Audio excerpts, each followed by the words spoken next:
Jaya Radha Madhava Kunja Bihari.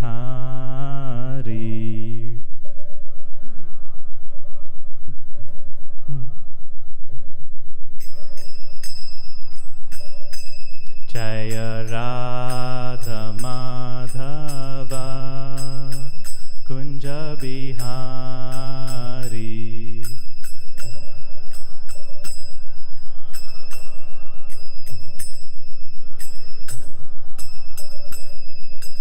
Gopi Jana Vallabha Girivaradhari.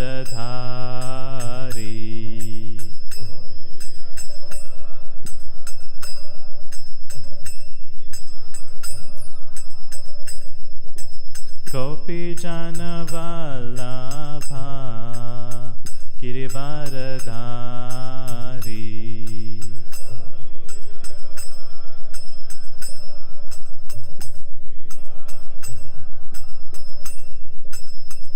Yashoda Nandana Braja Jana Ranjana.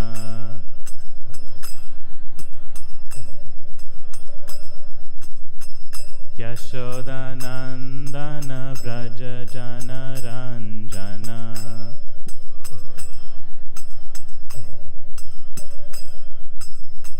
Yamuna Tira Vanachari.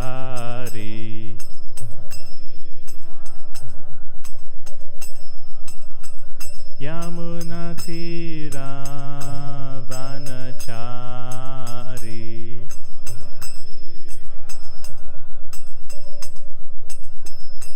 Jaya Radha Madhava Kunja Bihari.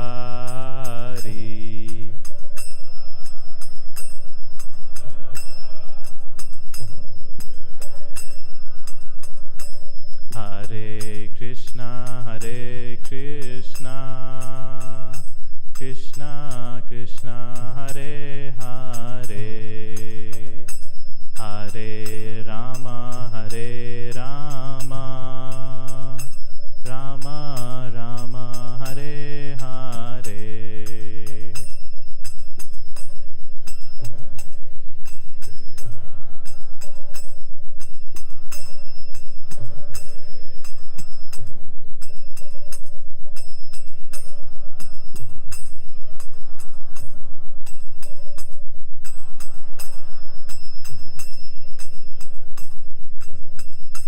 Hare Krishna, Hare Krishna, Krishna Krishna, Hare Hare, Hare Rama, Hare Rama, Rama Rama, Hare Hare.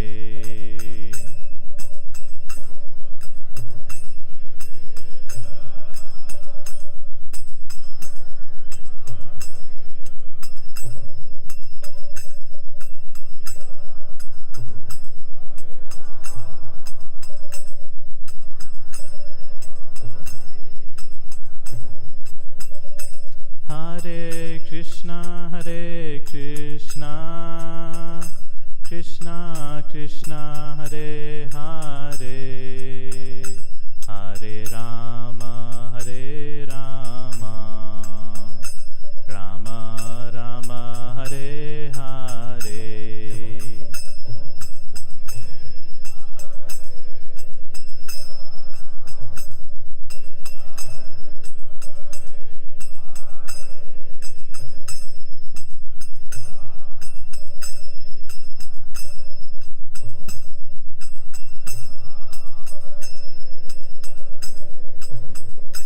Hare Krishna, Hare Krishna, Krishna Krishna, Hare Hare, Hare Rama, Hare Rama, Rama Rama, Hare Hare.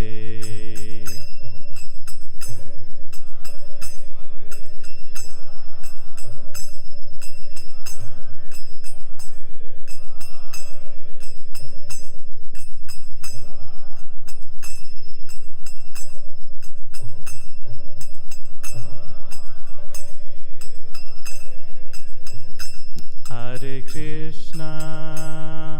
Krishna, Krishna Krishna, Hare Hare, Hare Rama, Hare Rama, Rama Rama, Hare Hare.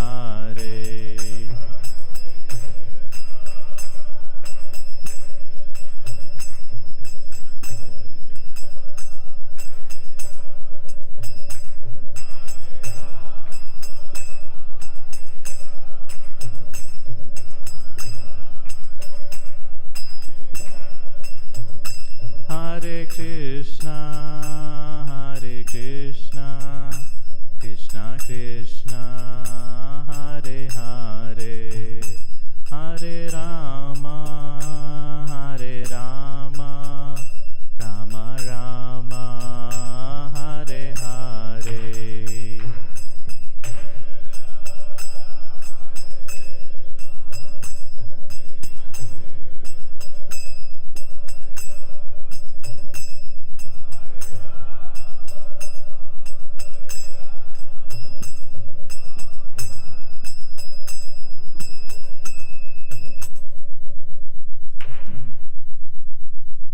Srila Prabhupada ki jai. So, Hare Krishna.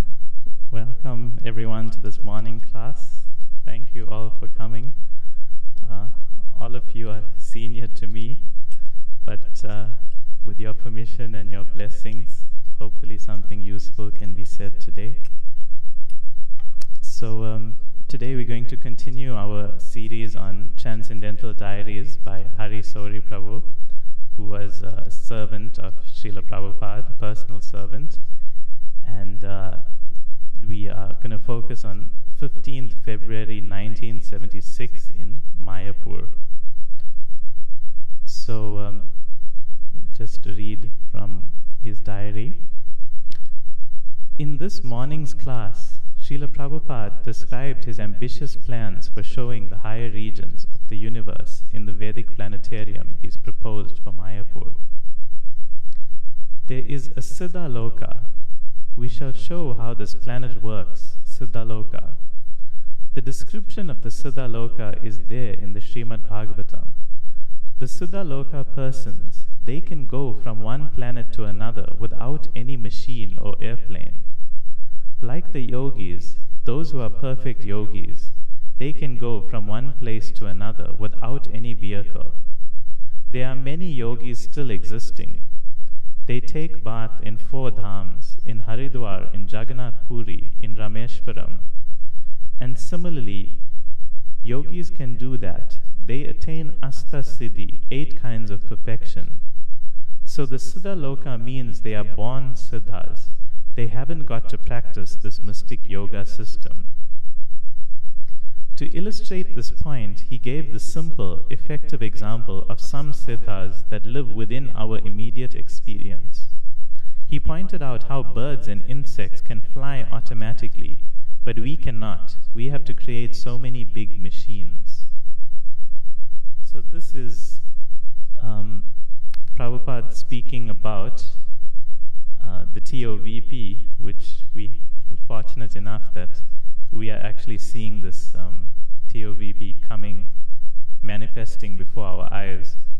But Prabhupada had envisioned this even in 1976 and showing the Vedic planetarium and describing different planets, one of which being Siddhaloka, where everyone there is born with 8 kinds of perfect mystic powers. And sometimes that might seem strange to us, like people are being born with mystic powers, but even here within our experience we can see that there's some entities like birds and insects that automatically have these abilities that we don't have. They can fly and we can't. So it isn't that much of a stretch to understand that there could be a place where people have incredible powers. I'll just mention the mystic powers. This is found in Srimad Bhagavatam, Canto 2, Chapter 2, Verse 22, purport. They're quite incredible powers. So there's Anima Siddhi, which means becoming small like a particle. Laghima Siddhi, which means becoming lighter than a soft feather. Prapti Siddhi, where what's described is you do not have to get anything and everything from anywhere and everywhere. It basically means you can just get objects from anywhere else in the creation and you can get it from where you are. Mahima Siddhi, which means to become heavier than the heaviest. Ishitva Siddhi, to create something wonderful or to annihilate anything at will. Vashitva Siddhi, to control all material elements. Prakamya Siddhi, to possess such power to never be frustrated in any desire. And Kama Vasya Siddhi, to assume any shape or form one may desire. So these are quite incredible powers. I wouldn't mind having a few of them, or even one. But the irony is that when people in this world display even one of these abilities, the society can just accept them as God, because that's how cheap our definition of God has become. People just manufacture some gold from their hands or something, and naturally they just accept it as God.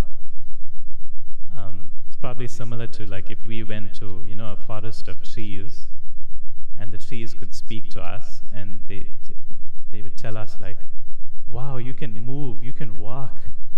That's so incredible. I've never seen anything like this. You must be God." Little do the trees know that there's billions of us all who have that ability. And similarly, there's billions of people with all these 8 powers, all these perfections, and the whole planet is full of them. Siddhaloka, everyone on Siddhaloka has all these perfections. So these things are nothing special, but we take them as something godlike. And the truth is stranger than fiction even, because now there's so many superhero movies, superhero fiction, where these people have all these amazing powers, but they don't have anything compared to these. These powers are way better than anything displayed by the superheroes from our imagination. These are incredible powers. But even all of this there's nothing really special about it. There's many planets where everyone has these abilities. And obviously God has these abilities as well. But we can see that specifically when Krishna comes in his original form as Krishna, he's not so focused on displaying all these kind of abilities. He's more displaying his loving relationships with his devotees, which is what attracts us to go back to the spiritual world. So that is something of real value. Having a loving relationship with the source of us, that's the only thing that will fulfill us completely, not having all these abilities, although I wouldn't mind a few of them. So I'll just continue the reading. Prabhupada's idea in having a planetarium is to show that the statements made in the Vedic scriptures are authentic and based on scientific fact, not simply mythology as commonly misunderstood. There is no question of disbelieving, he said. It is not to be rejected. There cannot be any, this is unbelievable. We have got this information from the Shastras. We are staunch believer. Yes, there are siddhas. That is called theism, one who believes in the statements of Shastra. Very highly intelligent persons, thoughtful persons, philosophers, scientists, mathematicians, they are called also Muni. They came also to satisfy the Lord. Not these ordinary Munis, but very exalted Munis and Siddhas from Siddhaloka. There are many lokas, Charana Loka, others. They are all described. So if there is chance, we shall present these lokas, how they are situated, where they are situated, how they are moving, how the sun is moving around them. The sun is not fixed up. sun is moving. All these things we have got such dream to show. If there is opportunity, we shall do. The modern scientists or astronomers, they say, sun is fixed up, the earth is moving. So we don't say that. It has got its orbit. So there are so many things to be known still from Vedic literature. It is not yet unfolded, but we are trying. So the TOVP team has got their work cut out to fulfill Prabhupada's desire of showing all these things. Because I think the 5th canto is not known for being easy to understand. But yeah, Prabhupada makes this important point here that theists, we are theists who accept what we find in the Shastra, which is very important because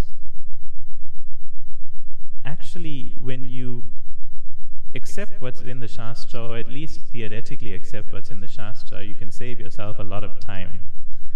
Like the material scientists will endeavor very hard to find out information over many years and many generations of study and research, and then we could have just shortcut the thing and told them, yeah, the Vedic scriptures say the same thing. Like, over time, the astronomers found out, the distances from the sun and things like that, but all this information was in Surya Siddhanta and other scriptures.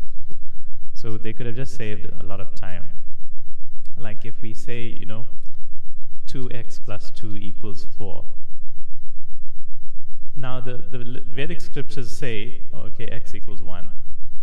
But we, because of our attachment to scientific methods and maths, let's work it out, let's use some methods and we'll solve this problem. And then we find out the same answer. But now we wasted all this time. So it's a big value to just accept the Vedic literature, not blindly, accept it and understand how it is correct. And then we save ourselves a lot of time. And also, we accept the Shastra because sometimes the Shastra has things that we can't understand.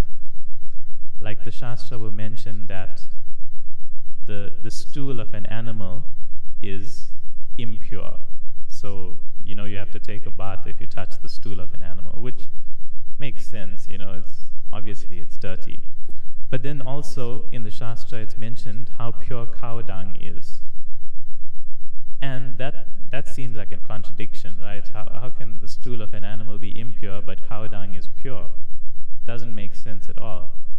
And scientists and those of us with scientific minds might immediately say there's something weird going on here. But then actually if you study, you find cow dung has antiseptic properties. And so the Shastra has things way beyond what we can understand with our tiny brains. So Prabhupada is making this point that we need to accept what's in the Shastra.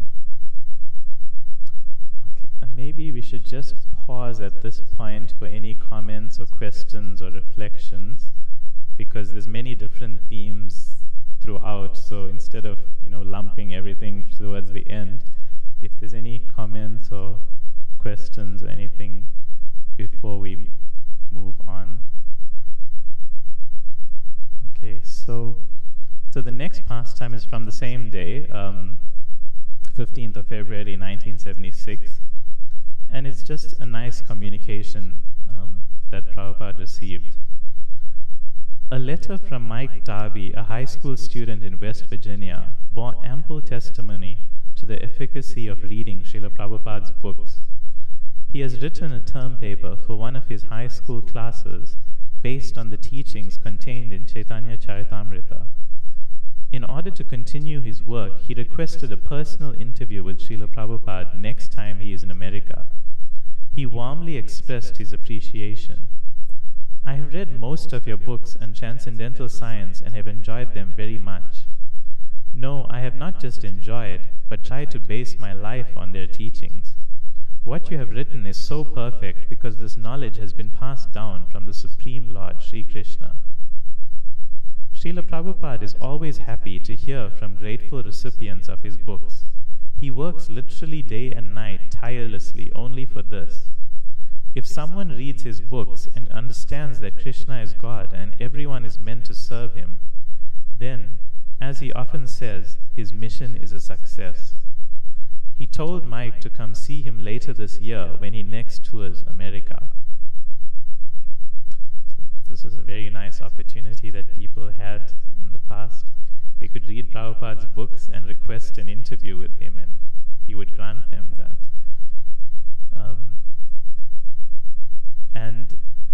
Prabhupada, he was so grateful to hear anyone, and this is just a high school student, it's not like the president or something, but he was so happy to hear that this person was grateful and appreciating his books, and not only that, but also trying to base his life on their teachings. And we know even in the Bhagavad Gita preface, Prabhupada mentions, "We hope, therefore, that people will derive the greatest benefit by studying Bhagavad Gita as it is, as we have presented it here. And if even one man becomes a pure devotee of the Lord, we shall consider our attempt a success." So, Prabhupada didn't have these, obviously he thought big and he dreamed big and he created all these temples and he had so many disciples, but his attempt was just, let's see if one person can become a pure devotee of the Lord, then my mission will be successful. So, the next pastime is from the 16th of February 1976, the next day. Last night, Prabhupada had rasgulla and nimkins, tasty homemade biscuits which are offered to the deities each evening. He spilled some rasgulla juice on the mat. Immediately, hundreds of ants came to enjoy. This has happened a few times. Each time as I clean up, Prabhupada stops to watch me and make some pertinent philosophical remark. Prabhupada often likes to use such simple real-life examples to illustrate philosophical points in his classes. I felt honored when this morning he mentioned me and the ant episode to convey a point he was making in his lecture. In the verse, Prahlad Maharaj clearly stated that the Lord is not impressed by any of our material qualifications. He can be satisfied only by devotional service, which even Gajendra, the elephant, could offer. Srila Prabhupada described how modern men think themselves very intelligent by building atom bombs or by gaining wealth. However, real intelligence is going back home, back to Godhead. So Prabhupada speaking, "To get some money by hook and crook, that is not intelligence. That intelligence I see." I was telling Hari Sori, I was explaining that even a small ant, as soon as there is a drop of sugar juice, immediately, within a second, hundreds of ants will come. Here is a drop of sugar juice. This is nature's study. This kind of buddhi, intelligence, how to eat, how to sleep, how to have sex, and how to defend, even in the ant is there. That is not buddhi yoga. The real buddhi yoga is how to be engaged in devotional service of the Lord. How to become first-class devotee of Krishna. That is called buddhi yoga. How to go back to home, back to Godhead. That is buddhi.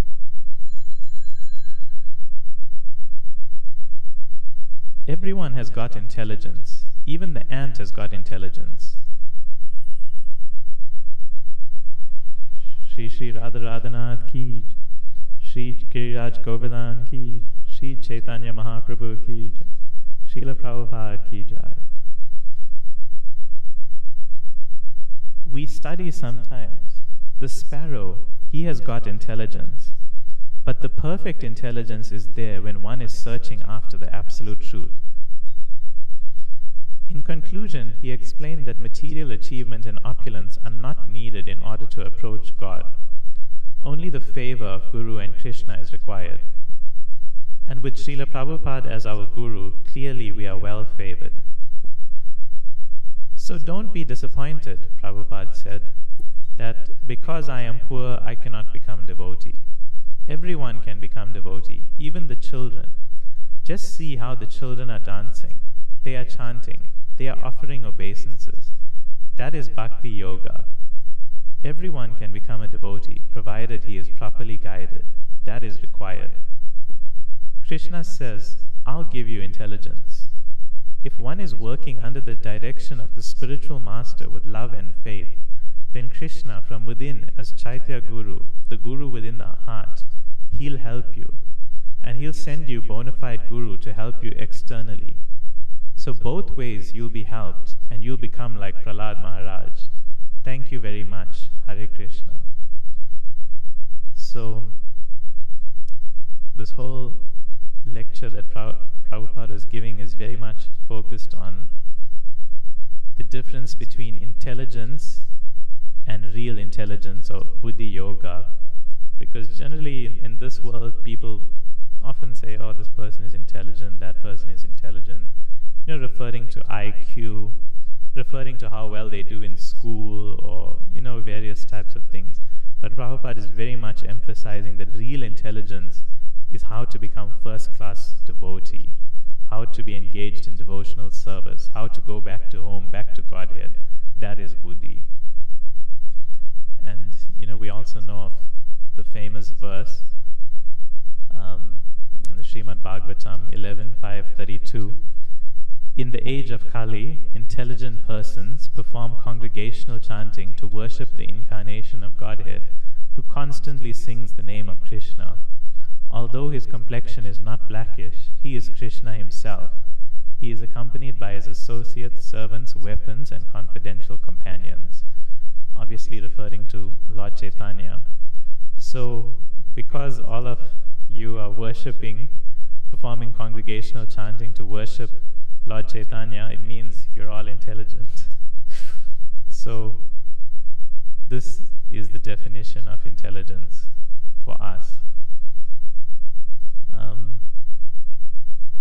Are there any comments or questions at this point before we move on? Okay, so the next pastime is also from 16th of February, 1976. Srila Prabhupada strongly reprimanded the temple managers this morning. There was no running water in the building, again, for the third consecutive morning. The bathroom water system is gravity-fed from holding tanks on the roof. The pumps that fill the tanks have to be turned on by hand. As the festival approaches, more and more devotees are arriving, putting a greater demand on the system, but no one seems to be paying attention. Prabhupada also corrected Mahavira for telling everyone that he is now the temple president and manager of Mayapur. Mahavira has set himself up in an office. Several devotees already are complaining that he is asserting himself as the supervisor of the entire project, demanding that they follow his instructions, although he knows very little about how the Mayapur management operates. First become expert in all departments before becoming manager, Prabhupada told him. You have to be servant of everyone before you can manage. One cannot demand respect. So this is a very important instruction from Prabhupada, especially for all of us involved in any sort of managerial or leadership roles. Thankfully I'm not. But first become expert in all departments before becoming manager. You have to be servant of everyone before you can manage. One cannot demand respect. So this concept of servant leader is something that has become actually quite prominent even in the secular world. I know just recently I started a new job, and on just like the second day, one of the directors just below the CEO happened to be passing by, and he introduced himself to us who were newly starting, and he said, and then someone introduced him as, oh, here's the big bosses coming now. And he said, and he clarified that, it was joking, but also he said, I'm a servant leader. Actually, you are the boss. He was pointing at us, you are the boss, I'm your servant. It's my responsibility to make sure that you have everything you need to do to prosper in your role. And so this is happening even in the world out there. There's this popular concept of servant leadership where the leader is actually the servant of everyone else. And especially within ISKCON, Prabhupada really wanted that concept where the leader is actually the servant of everyone under his care or in his responsibility. So, and then, first become expert in all departments before becoming manager. So, it's not an easy thing at all. Are there any questions or comments there before we move on? Okay, so the next pastime, also from 16th February, more and more visitors are coming for darshan in the evening, and Prabhupada has worked out a new system to facilitate them. Most of the guests are simple villagers. They come and sit in his room and simply stare. So Prabhupada told us to stand at the door and give out sweets. The guests should not be asked directly to come in, but they also should not be refused entry. If they wish to enter his room, they can be escorted to the balcony.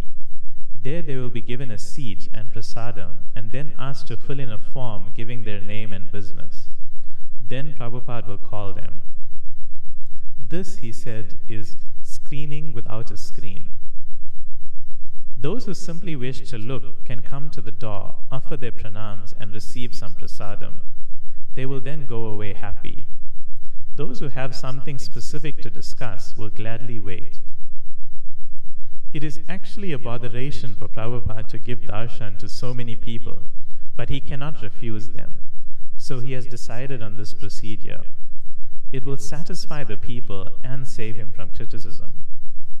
Prabhupada mentioned one well-known yogi who, for the same reason, used to see the public only once a year. Prabhupada said that he could not do that, but this new system would suffice as a good compromise.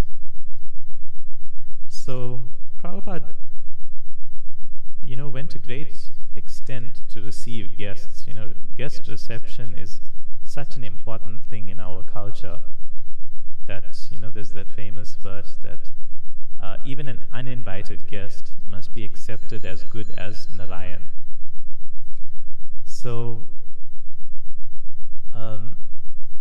obviously Prabhupada wanted to give his mercy to everyone who came, but at the same time, you don't want to get swarmed by hundreds. There's the villages, the simple villages in Mayapur, and I've had the pleasure of seeing them. They're so sweet, and they can transform your heart just by being in their presence, the Mayapur villages. But there's hundreds and thousands and millions of them. So you don't want to deny them Prabhupada's darshan, but at the same time, so that's why he allowed everyone to come. Those who want to look can just come look, receive prasad, and go away. And those who specifically wanted to discuss with Prabhupada could enter and fill in a form and stuff. So Prabhupada got, the best of both worlds, where he allowed everyone access to him, but at the same time, had it manageable such that he's not got millions of people trying to come in his room. Any comments or questions there? Oh.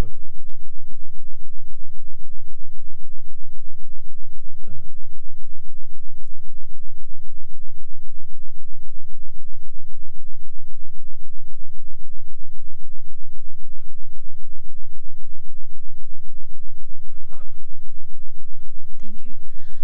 I was thinking more about the previous one, and the thought came later. Is that okay?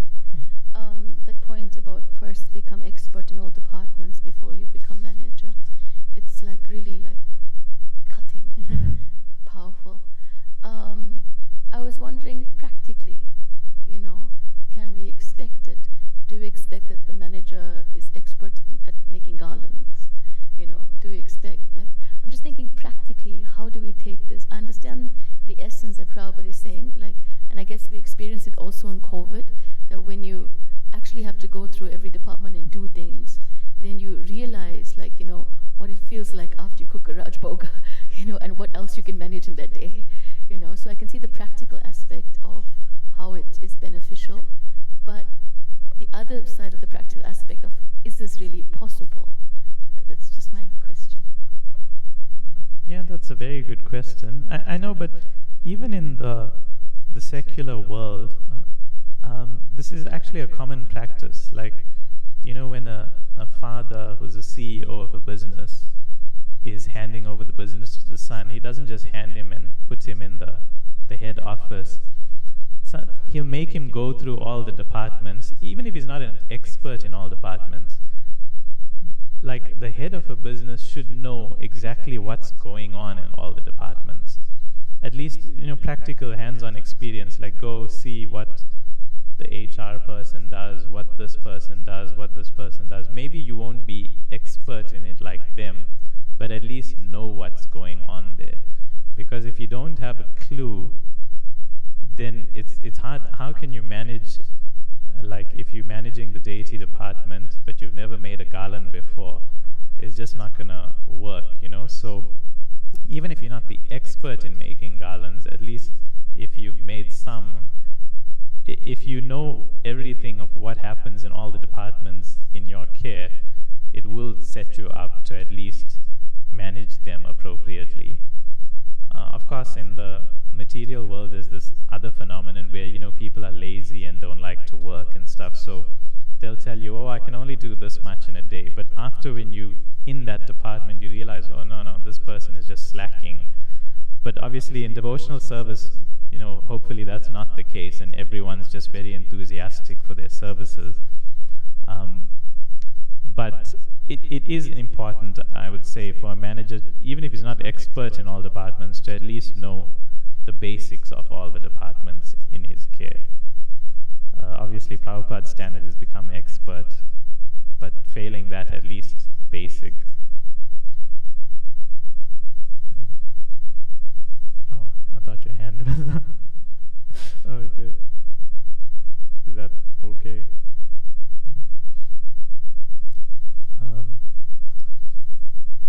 So the next pastime is now on the 17th of February, 1976. Instead of going to the roof for his morning walk, Prabhupada decided to inspect the construction site of the new building. The work is going on at full speed, with hundreds of men digging, carting, shoring, and stacking. It is an impressive sight. The foundation stretches about 1,000 feet, the entire length of the northern boundary of our property. It will be an extremely long building, 2 stories high and built in the same style as the main guest house, with a wide veranda and decorative arches. They are building the 2 floors upon a high plinth, so if the Ganges floods, the rooms will not be affected. When Prabhupada asked what would be done with the plinth, Jaipataka Maharaj said it will be filled with dirt. Prabhupada considered this a waste of valuable space. He instructed them to make it into a basement instead. That way there will be extra rooms for storage. Srila Prabhupada appeared satisfied with the progress of the work, and it is hopeful that it will be habitable in time for the festival. So here we're seeing, in addition to one of the previous ones where Prabhupada was talking about the bathroom water system and reprimanding the managers for not filling the tanks, and here he's looking very in detail at the construction and saying, don't waste the space, don't fill it with dirt, you make it into a basement. Prabhupada is very practical, and which is quite an amazing thing, how practical and down to earth he was in all his dealings. And it's showing the importance of management here again as well. And we might wonder, or someone new might wonder and say, you know what, throughout this diary, in fact, I'm listening to things and I'm seeing a lot of Prabhupada looking at construction, Prabhupada looking at the water. I would have expected more like Bhagavad Gita verses, Bhagavatam verses, But he's talking about construction, about water, about all this. And someone might be confused and saying, I thought devotional service is a bit different from all these things. But then we see that the devotee sees everything as Krishna's energy, which is meant to be engaged in his service. So there's no difference between Prabhupada, speaking the Srimad Bhagavatam and then also advising about construction and water. Everything is about engaging Krishna's energy in his service. And so that's just a very important concept to always remember. Sometimes we might not be so enthusiastic to do something that appears mundane, but actually all these things are very much devotional service. Sometimes we might not be attached to like administrative and managerial things, or services that don't really appeal to us, but everything is part of devotional service. And it's about engaging everything in Krishna's service. So the next pastime is from the 17th of February again. For class, each morning, Dayananda is reading aloud from the unedited transcripts of the prayers of Prahlad Maharaj. While not grammatically correct, the Indian English style of Prabhupada's translations have a unique charm and flavor of their own. Today he read text 10 of chapter 9. So this is what Prabhupada's unedited translation is. And later on I'll read Prabhupada's actual translation, which we find in the Bhagavatam. So the unedited translation is like this. Prahlad Maharaj continued to think that a Brahman who has qualified himself with all the Brahmanical qualities, 12 in number, as they are stated in the book known as Sanat Sujata, such a Brahman, if he is not a devotee and to the lotus feet of the Lord, he is especially lower than a devotee who is a dog-eater even. But his mind, words, activities, wealth and life, everything is dedicated to the Supreme Lord. Such a low person is better than a Brahman as above mentioned, because such low-born person can purify his whole family, whereas a so-called Brahman falsely in prestigious position cannot purify himself. So there's a whole style there. I don't do justice reading because, when you hear it in Prabhupada's voice, there's a whole charm to it. So this is what we'd find in the Bhagavatam after the editing. If a Brahman has all 12 of the Brahmanical qualifications, as they are stated in the book called Sanat Sujata, but is not a devotee and is averse to the lotus feet of the Lord, he is certainly lower than a devotee who is a dog-eater, but who has dedicated everything, mind, words, activities, wealth and life to the Supreme Lord. Such a devotee is better than such a Brahmana, because the devotee can purify his whole family, whereas the so-called Brahman in a position of false prestige cannot purify even himself. So, this verse is mentioning a devotee who's a dog-eater is superior to a Brahman. Although you don't expect devotees to be dog-eaters, but even if they are, they're superior to a Brahman. Prabhupada gave a long talk. At one stage he pointed out that in the Vedic civilization, one's position in human society is determined by what he eats. Generally, the meat eaters, especially pig and dog eaters, are considered the lowest, untouchable. But worst of all are those who feast on the cow. Prabhupada speaks, in India still, generally those who are meat eaters, they take meat of such animals like goats, lambs, like that. And they never take cow's flesh, because the cow is protected. Go Raksha.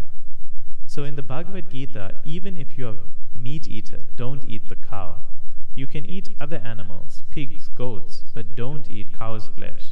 That is very sinful. Why it is sinful? Because because it is a very, very important animal in the human society, very important animal. You get milk and milk products, then your brain becomes very nice, memory sharpened. That is therefore important. Don't eat. But Prabhupada said that in Krishna consciousness, it doesn't matter what one's background is, provided one has adopted the process of Krishna consciousness. The Prabhupada speaks, so here it is proof that dog eaters or pig eaters or any low-grade man is not prohibited to become a devotee. That is our Krishna consciousness movement. They say that without becoming a Hindu or born in India, nobody can become a Brahmana. Nobody can become sannyasi. But here is the proof. In the Shastra, the dog eater is also highly praised.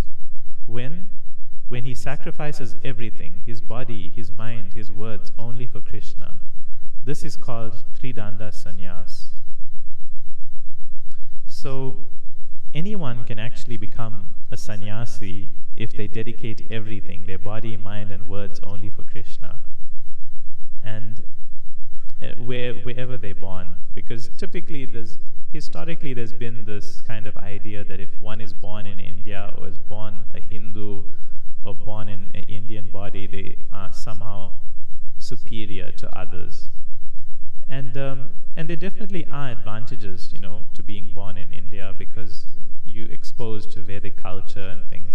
But it doesn't automatically make one superior to anyone else. And in fact, someone not born in India who actually becomes a devotee is far superior to someone born in India but not taking advantage of the favorable conditions that they have in Krishna consciousness.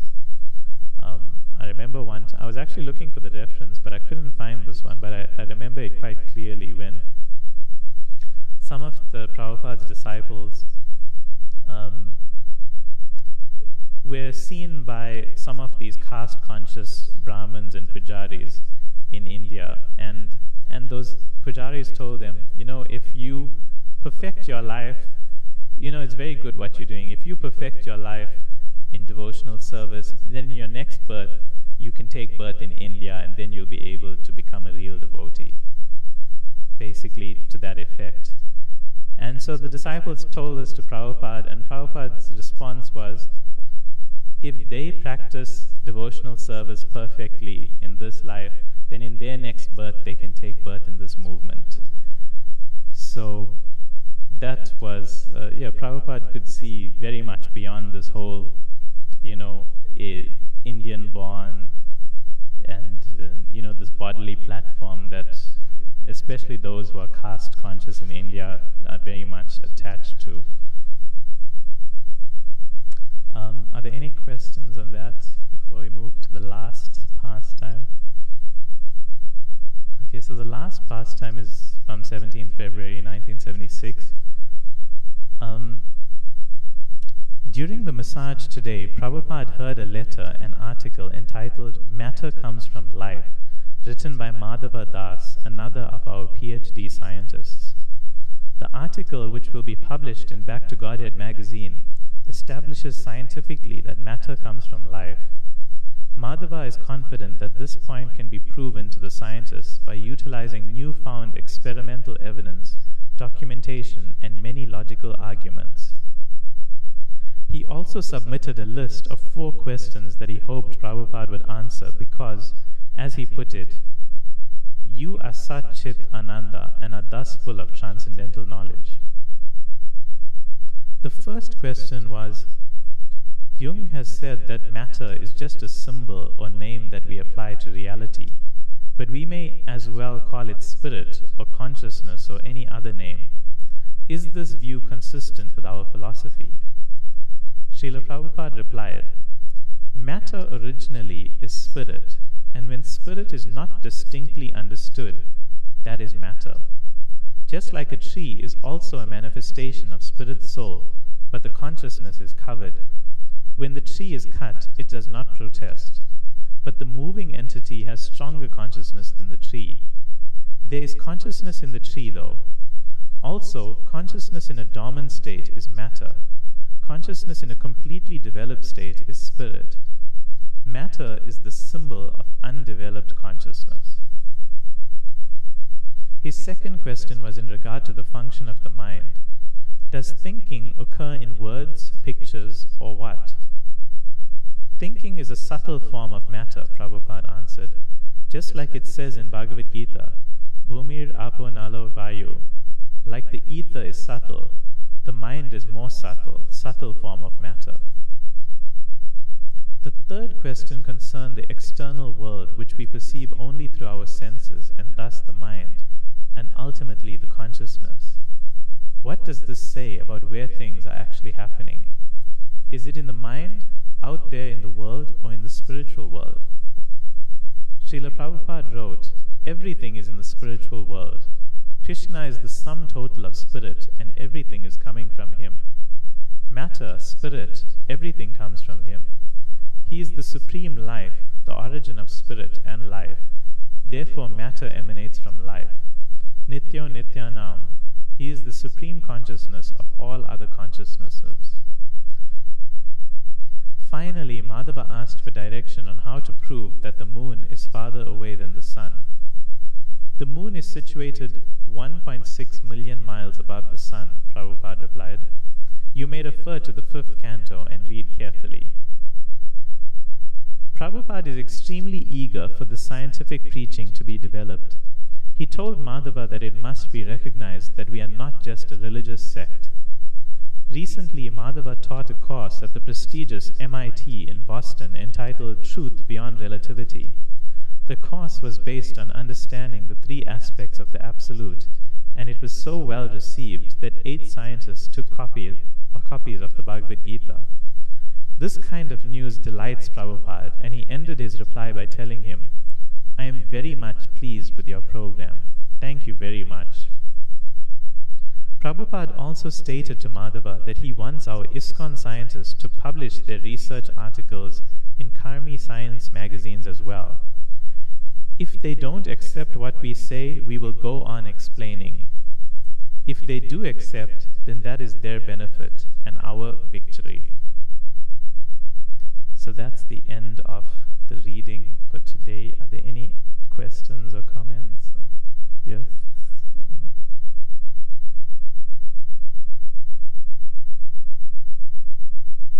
Ended it in a little scientific note. Hare Krishna. I just want to check if I heard correctly that last part we were reading. Matter is actually Undeveloped consciousness.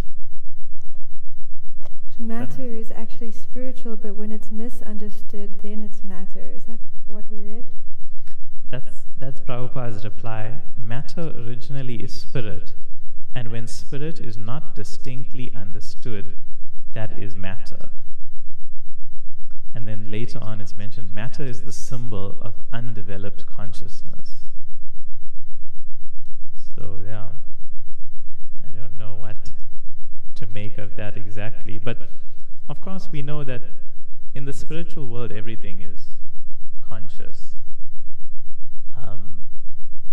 Here this like table we can't really say is conscious, but when our understanding is pure, well, we'd be in the spiritual world then, and then the table there would be conscious.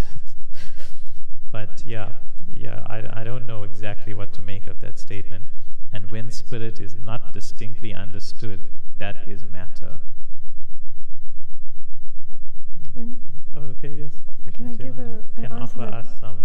Aruda gave some explanation that I found really wonderful. She said that because matter is all the energy of the Lord, the devotee doesn't actually see it as being material. They see it as being the energy of the Lord to be used in His service. Yeah, I remember that. That really struck me as well. Of course, can we call it spirit then? I mean, like for example, this microphone is fully engaged in the service of the Lord. But would I call it spirit? I don't. Generally we'll think of spirit as something with consciousness. But definitely this microphone is more engaged in service than me. So in one sense it is it's more spiritual than me. So, yes, you were. Yeah, I was actually thinking, I mean, it's also there in the Bhagavad Gita, and I think it's the invocation of the Sri Ishopanishad, where it says that everything emanates from the Supreme Lord.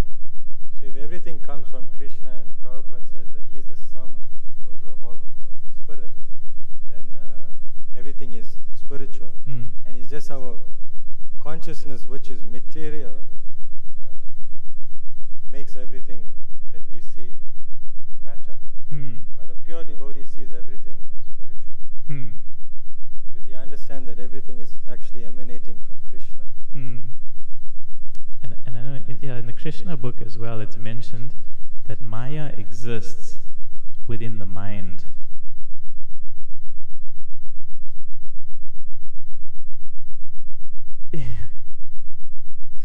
So, yeah, it's a little bit of a grayish area, but I think it's grayish for me anyway, because I'm not of this. If I was of this understanding where I could see everything as spiritual, then for me, like how when Prahlad Maharaj looks around everywhere, he sees the Supreme Lord present in that pillar. For me and Hiranyakashipu, we just see a pillar there. So, yeah, I think as we advance in Krishna consciousness, these things will become more apparent, hopefully. Are there any other questions or comments or reflections? Okay, thank you very much. Srila Prabhupada ki jai. Hari Sori Prabhu ki jai.